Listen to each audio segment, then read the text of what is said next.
Ya, Rizky Saiful di sini dari. Jadi ini tips dari saya kalau kamu ingin membuat sebuah software yang keren, yang besar manfaatnya, dan kamu ingin membuat software itu dengan uang yang maksimal penggunaannya.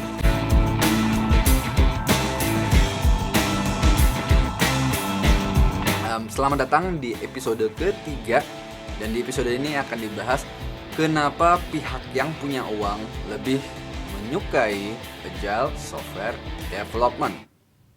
Oke, langsung saja. Mari kita mulai dengan melupakan dulu apa itu sebenarnya agile. Ya, mungkin ada juga penonton yang agile itu apa sih gitu kan, yang masih bingung. Nggak apa-apa, lupakan dulu agile. Anggap penonton semua dan aku juga anggap kita jadi orang di tahun 70-an pas agile software development belum lahir. Dan atau bahkan lebih dalam lagi, coba lupakan software development. Coba lupakan software development, anggap software belum ada. Dan bayangkan kamu jadi mungkin project manager pembangunan sebuah gedung gitu di zaman kemerdekaan Republik Indonesia. Ya, atau mungkin eh, kamu jadi project manager pembangunan piramid di zaman Firaun dulu.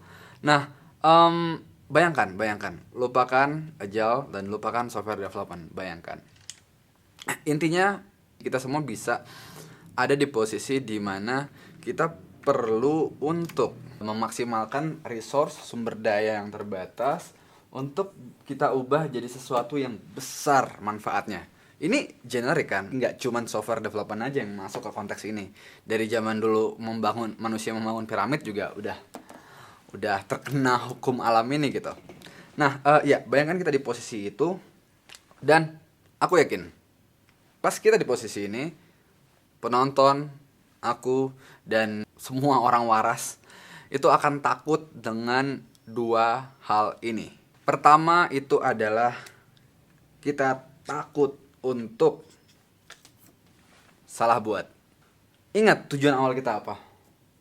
Membuat jadi ada sesuatu yang besar manfaatnya. Kalau ini tidak terpenuhi sesuai ekspektasi di awal, artinya kita sudah kita harus terima kalau kita itu salah buat. Dan kita semua takut kalau kita salah buat. Tentu, itu wajar banget.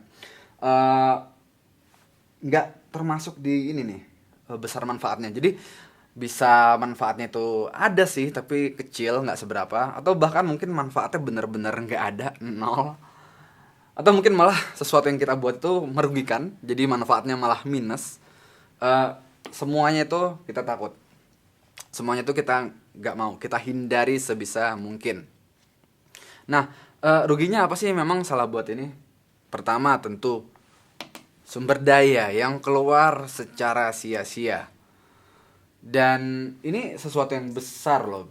Ya kalau sesuatu yang kecil ya kita kerjakan sendiri aja mungkin udah beres gitu. Tapi untuk sesuatu yang besar artinya kita butuh banyak sekali sumber daya, dan kalau kita salah buat itu bisa dibilang terbuang sia-sia. Itu satu. Kedua, kalau kita salah buat, ini yang paling kita takutkan sih. Yang lebih personal, yang benar-benar kita takut. Kita kehilangan kepercayaan. Iya, kehilangan kepercayaan. Jadi saat kita di awal ingin membuat sesuatu ini, yang kita bilang akan besar manfaatnya, orang-orang jadi percaya gitu dengan kita. Dan ketika ternyata ini gagal, padahal sumber daya udah dikeluarkan secara gede, tentu orang jadi nggak percaya lagi sama kita. Kepercayaan orang sama kita berkurang. Oke? Kedua itu adalah kita takut untuk tidak optimal. Tidak optimal ini apa? Simpelnya begini. Saat kita ingin melakukan ini, tentu kita berharap semua sumber daya yang kita gunakan penggunaannya optimal. mendapatkan manfaat atau mendapatkan value yang sebesar-besarnya.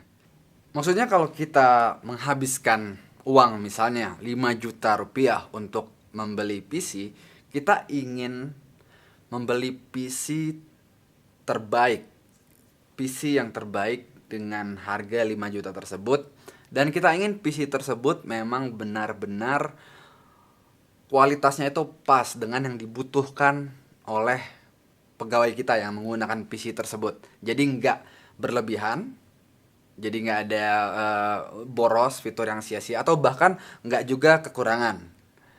Jadi bisa memenuhi semua kebutuhan, bisa cukup pas memenuhi semua kebutuhan kita. Itu yang namanya optimal. Atau mungkin kalau buat pegawai misalnya, saat kita mendapatkan pegawai dan gajinya contoh misal 5 juta juga per bulan, kita menginginkan pegawai terbaik yang bisa dibayar dengan gaji tersebut. Dan pegawai tersebut kita menginginkan, kita sebagai penyandang dana menginginkan pegawai tersebut bekerja optimal sesuai standar budaya kita masing-masing ya, yang itu beda-beda. Bekerja optimal ya standarnya sih 8 jam per hari. Ya atau dengan kesepakatan ya berapa jam per hari lah. Intinya kita ingin optimal. Kita ingin maksimal, efektif, efisien.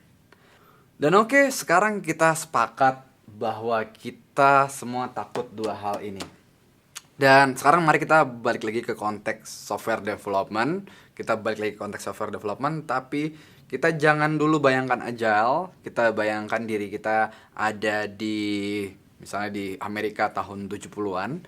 Dan di sana, di titik tersebut, kita menghindari dua hal ini dengan proses kerja yang umumnya sekarang kita sebut sebagai waterfall atau ya air terjun.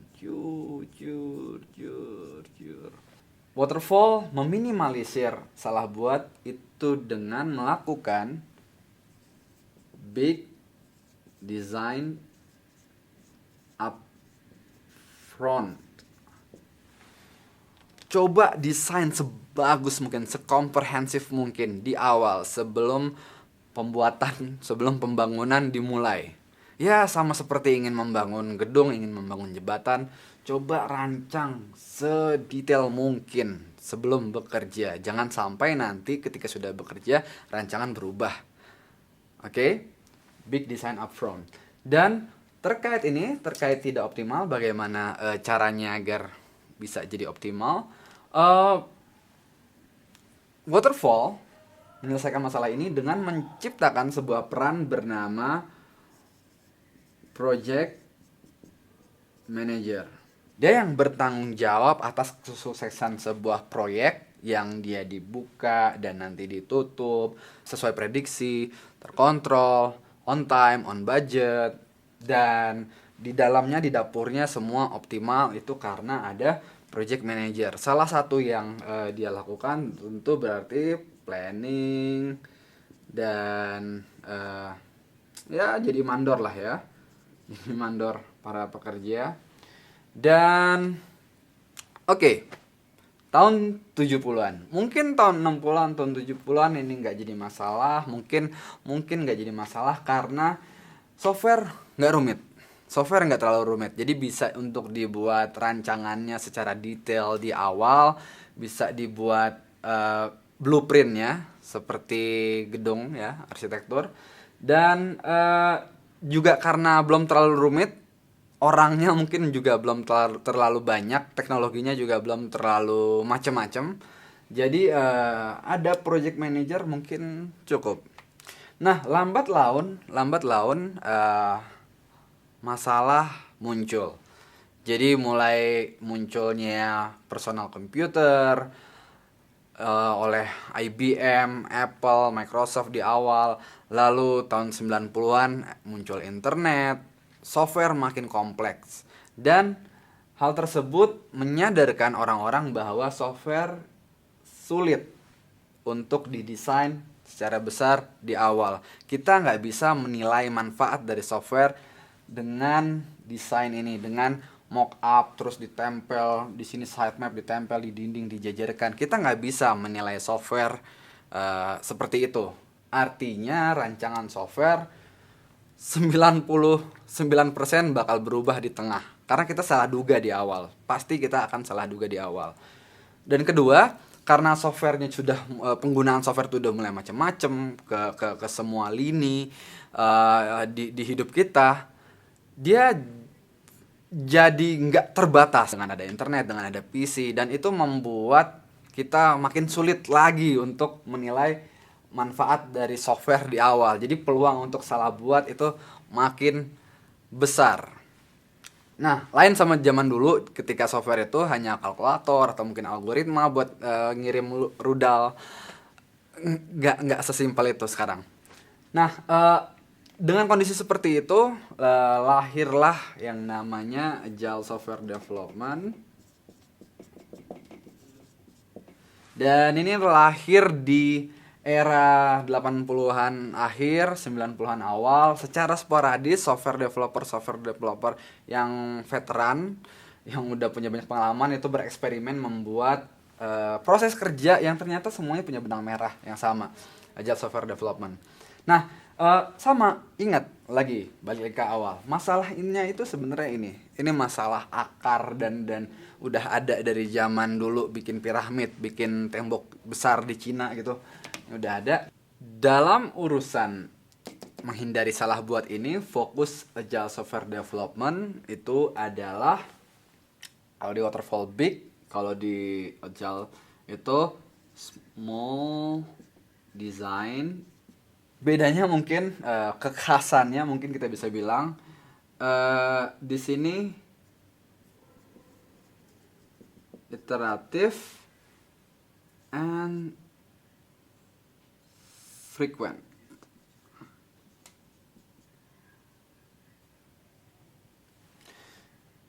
Iteratif dan frequent. Small design apa? Small design validation.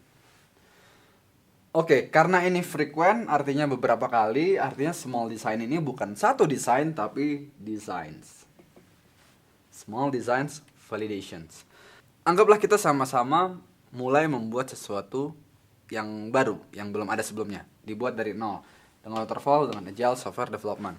Di Waterfall kita coba untuk rancang gimana sedetail mungkin apa yang mau kita buat. Nah, di Agile Software Development kita justru diminta untuk menyunat, dibikin rancangannya tuh sekecil mungkin, namun masih tetap ada value utamanya. Nah, itu istilahnya MVP, Minimum Viable Product. Kita justru membuat yang kecil ini, dan setelah kita buat ya rancangan yang kecil ini, kita langsung validasi.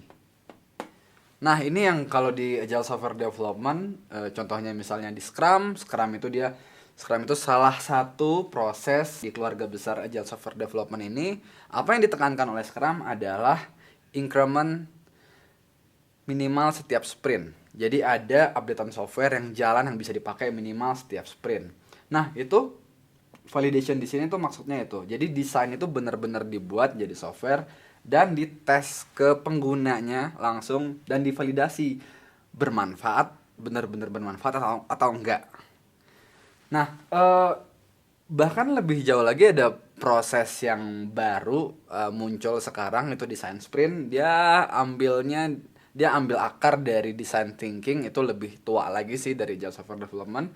Dia bahkan bisa mengetes MVP ini tanpa membuat software. Jadi di tes rancangannya itu dibuat dalam bentuk prototype yang mirip-mirip banget sama software. Nah, habis itu yang divalidasi langsung ke pengguna. Jadi intinya teknik validasinya bisa berbagai macam, tapi intinya itu memvalidasi dari small design ini, yang itu dilakukan secara singkat dan berulang kali dan sering. Ini fokus dari Agile Software Development untuk menyelesaikan masalah salah buat ini. Untuk menyelesaikan masalah ketakutan bahwa tidak optimal, untuk membuat kita jadi lebih optimal, itu yang dilakukan oleh Agile Software Development itu adalah menekankan pada self organize dan transparansi. Jadi ditekankan ke self organize dan transparansi. Yang peran kayak mandor itu tidak ada, umumnya tidak ada di proses-proses Agile Software Development. Para pembangun software, para pembuat software diserahkan ke mereka, silakan atur sendiri cara kerja yang optimal sesuai jam kerja mereka. Dan menariknya ini juga dijaga sama ini transparansi. Nah, apapun yang mereka kerjakan, apapun plan strategi mereka, apapun nanti yang mereka juga kerjakan di lapangan, itu semua bisa kita lihat dan tercatat transparan. Dan itu di sisi lain pasti meningkatkan akuntabilitas dari para pembangun, para pembuat software. Nah, beda kan kalau di sini fokusnya ke memang ada satu orang yang jadi pengatur, pengarah, bikin Gantt chart, CX ngerjain apa, tanggal berapa. Kalau di sini dibebaskan, diberi akuntabilitas, diberikan penuh ke mereka. Dan itu juga kenapa juga bisa begini, karena terbantu karena prosesnya iteratif dan frequent. Ya, jadi saya coba rangkum kenapa Agile Software Development lebih disenangi oleh si penyandang dana. Itu karena terbukti pendekatan yang dibawa oleh Agile Software Development ini lebih baik dalam menyelesaikan masalah salah buat dan tidak optimal dibanding proses kerja sebelumnya. Dan dua masalah ini kita sudah sepakat sama-sama memang adalah masalah abadi ketika kita ingin membuat sesuatu yang besar manfaatnya dengan resource yang terbatas. Jadi ini tips dari saya kalau kamu ingin membuat sebuah software yang keren, yang besar manfaatnya, dan kamu ingin membuat software itu dengan uang yang maksimal penggunaannya, yang optimal. Nah, pertama itu adalah fokus di MVP, buat desain yang benar-benar sekecil mungkin, dan validasi desain tersebut. Validasi desain tersebut bisa dengan prototype, atau kalau tidak bisa dilakukan dengan prototype, mungkin perlu untuk benar-benar dibuat itu desain MVP-nya. Setelah dapat input, dapat masukan dari pengguna nyata yang benar-benar pakai software itu, baru tentukan arah kamu ke depannya. Nah, di dapur dengan tim pengembang, kamu maksimalkan self-organize dan transparansi. Kasih ke mereka akuntabilitas penuh untuk merancang cara membuat software, cara membuat rancangan yang kamu tentukan di awal MVP, dan maksimalkan transparansi. Jadi kamu bisa melihat proses kerja mereka pun antar anggota mereka bisa melihat proses kerja teman-teman yang lain. Dan yang terpenting, yang tidak kalah penting, kamu juga harus transparan ke mereka terkait arahan bisnis kamu. Jadi kamu juga ikut ambil bagian di sini untuk meningkatkan transparansi ini gitu. Kenapa? Karena kamu lain kalau di waterfall mungkin kamu bisa kayak berhayal, terus kamu punya duit banyak dan ya udah gelontorkan duit banyak itu ke ke pengembang. Nah, di sini nggak bisa. Di sini kamu terus kerja sama tim pengembang. Kamu nggak bisa buat desain sesuatu yang gede, kamu desain sesuatu yang kecil. Setelah itu didesain, kamu tentuin lagi desain selanjutnya itu apa. Selanjutnya fokus dari software itu apa. Artinya kamu perlu buat mikir juga di sini. Dan proses-proses kerja di Agile ini, contohnya di Scrum, itu menuntut kamu secara jelas, dia menuntut kamu untuk menceritakan arahan bisnis kamu, rancangan desain-desain kamu ke tim. Jadi transparansinya dua arah. Itu tipsnya. Semoga bermanfaat.